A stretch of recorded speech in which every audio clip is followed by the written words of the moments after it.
Hey everyone, welcome back to baking. I know clearly we're not in our bakery at McNally. I'm right here in my home making this video for you. But I just wanted to kind of say hi, welcome back to baking. I really wish that we could all be in the bakery together right now, but we're not, so this is gonna have to do. I wanted to make this little video for you guys to start us off. Before Easter, we didn't really have much to do at that point, but now we're gonna hit the ground running, and we have 5 courses that we're gonna be completing together. Our first one is going to be our cookies course. Then we're going to work through custards and fillings, pastries, cakes, icings, and pipings. But like I said, first of all, cookies is first, okay? So I'm going to start with a quick video, a demonstration here. You guys have seen me do this lots in the bakery before, and it's just going to reiterate some things that you learned last year. Now, I know a few of you just finished intermediate culinary, so this is going to be like just a review for you. You literally just did it a few weeks ago kind of thing. But hey, we could all use a good review at times, right? So I'm going to start with a peanut butter cookie recipe for you guys today.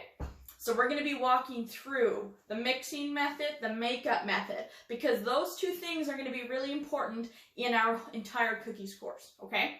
So our mixing method here, guys, we're going to be using the creaming method. You learned it in intro, it's just a review for you. But it's going to be a really good review because a lot of you haven't been in the kitchen since last year. And you're not in the kitchen right now. So it's going to be a good review for you, okay? So creaming method, what is it, right? It's our fat and our sugar mixed first in our mixer with a paddle attachment. Now we can use the creaming method for many, many different types of cookies. It's the makeup of the cookie that kind of distinguishes them. And we're going to talk about that a little bit more later and at length, okay? So our creaming method. First of all, let's start with the basics, guys. Hair's tied back, hands are washed, clean apron on. Just because we're not in the kitchen at McNally doesn't mean you don't have to follow those rules, okay? That's how I bake in my own kitchen at home all the time, all right? All right. So I have my mixer plugged in here. We're going to be using the paddle attachment for our creaming method.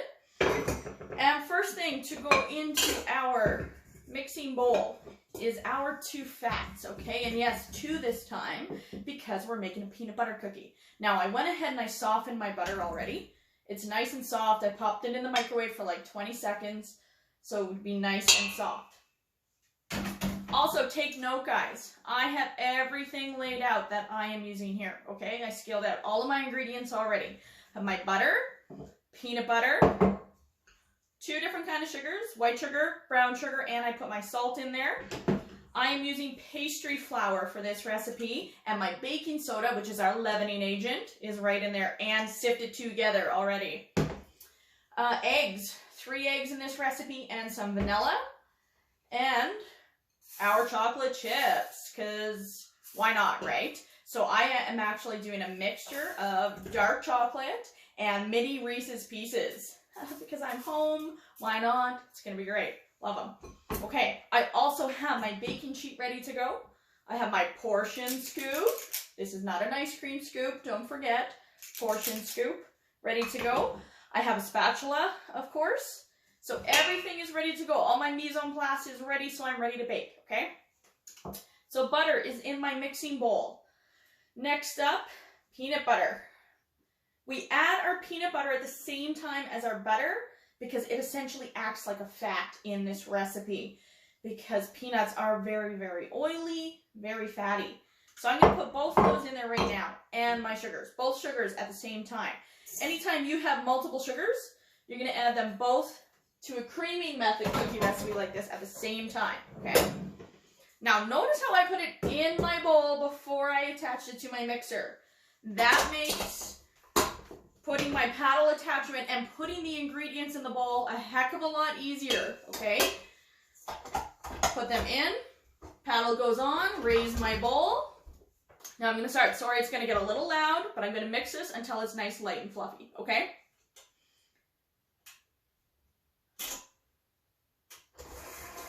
There we go. Okay, so you want to incorporate this really well together. Now remember, at this point, there is no flour in this bowl. Therefore, I am not developing any gluten, right? Because Gluten comes from the protein that is in wheat flour only. So I only have fat and sugar. And what do fat and sugars do to a product? I know you're not here to answer me, so I'll tell you, they tenderize a product. They shorten gluten strands, right? So they tenderize a product. Now that I've mixed it a little bit, I'm going to stop my machine and I am scraping down my bowl. Don't forget how important that is. All too often, there's big chunks of butter and sugar left in the bottom of the bowl that don't get properly mixed in. And then when you go to scoop your cookies, you end up having huge chunks of butter and sugar, and then they end up spreading out and making your cookie really ugly, okay? So make sure you scrape down your bowl. Mix it one more time, okay?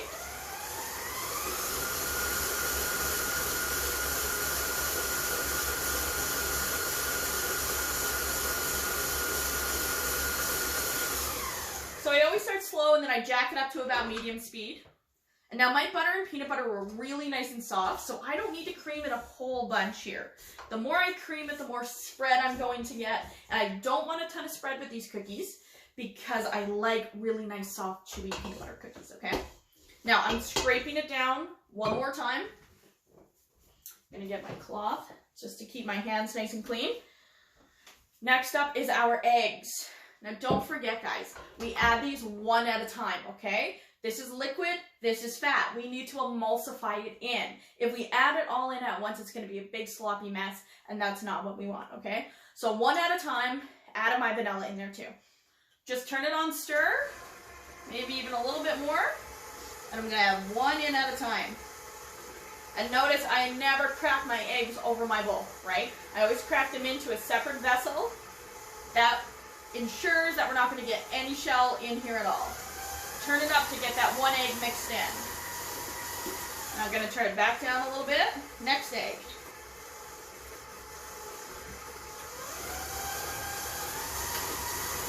Alright, at this point, I want to scrape it down again. So you guys can see how many times I'm actually scraping down to make sure everything gets really, really well incorporated in. Get all that egg off the side. Get right underneath the paddle. And notice, every time I go to scrape, I lower my bowl, okay? Because if you don't, you're not going to get your spatula right underneath that paddle. And if you don't do that, you're going to end up with a lot of butter and sugar on the bottom of that paddle. That's not going to get mixed in. Okay, last egg goes in. Mix that in.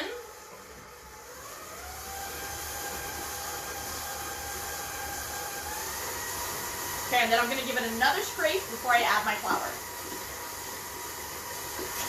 Okay, I'm turning it off, lowering my bowl. Getting everything off of that paddle too, okay guys? Good scrape all the way around.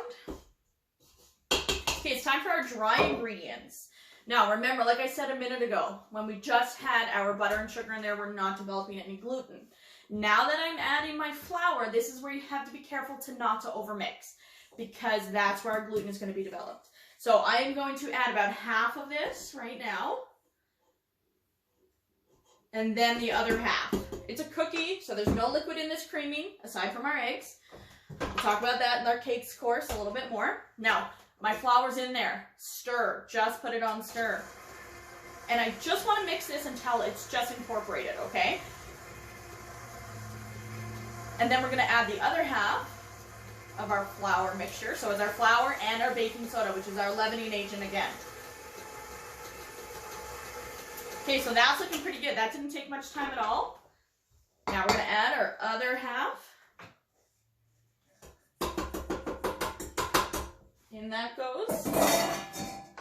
And then another gentle mix, okay? You want to start it at your lowest setting. And then we just have our chocolate chips and Reese's Pieces to add. So I'm going to mix this until it's almost completely mixed in. You might still see a little bit of flour though. That way, once I add these, I'm still not over mixing it, okay? In goes all of those chocolate chips and Reese's Pieces. And then another quick stir just to get those incorporated in. Turn it up just a little bit. And then we're done, guys. That's it, okay? So that is our creaming method for a drop cookie. So I'm going to take it off of my machine. And I'm going to use my spatula to get all of this off of the paddle. I never like to leave my paddle in here and scoop because it just gets in the way. And you want to make sure all of these little bits are really well mixed in, okay? So take that paddle off, get it in the sink, get it in your tool bin, whatever we got to do. There, okay? Now, I like to give it another scrape down here. Have a little look to make sure everything's really well mixed in. And it is looking pretty good to me. So now it's time to scoop these. So I'm actually only going to bake like one tray of these right now because these cookies are great to scoop up, just like we did in the bakery all the time. We scoop them up onto trays, we can freeze them, we can put them in our fridge, and bake them off whenever we need them. We're at home right now, so let's be honest, I don't need 3 dozen cookies sitting around the house because I'm just going to eat them all. And I don't want to do that right now. And the kids aren't home right now either. They will be in a couple of days, so then I could just take some out of the fridge or the freezer, bake them off fresh for them. Fresh cookies always better. Okay, so I have my baking sheet here. So this is a half-size baking sheet. We have these in the bakery at school, and normally I'd have parchment on there because that's what we use at school. At home here, I have these silicone mats. It works the exact same way as parchment. If I didn't have these, I would just put parchment on here. I never grease my cookie pans. Parchment is definitely the way to go. If you don't have it at home, not a big deal. You could grease them, but this is what I like to use at home anyway. Silicone mats or parchment paper. Now my cookie scoop, right? My portion scoop. This yellow one we don't have at the bakery in school. It's a number 20. It makes a nice size cookie for here at home. Like I'm not selling these huge giant cookies here, obviously. So these are good to go. Now remember, right way and a wrong way to use this. This is not right, is it? Nice level scoop. If we're using a tool, you need to use it properly. So a nice level scoop. And give them some nice space on your baking sheet. I can probably fit about 6 only on here right now. Just because this is only a half-size baking sheet. And this is a pretty big cookie scoop. I have the blue handled number 16 here as well, but that is just a little bit too giant for home use. So 6, yeah, that's all I'll put on here. But like I said, if I wanted to, I can go ahead and scoop all of these, just like this, onto my baking tray, wrap it up, pop it in the fridge, or pop it in the freezer. Then you take them out.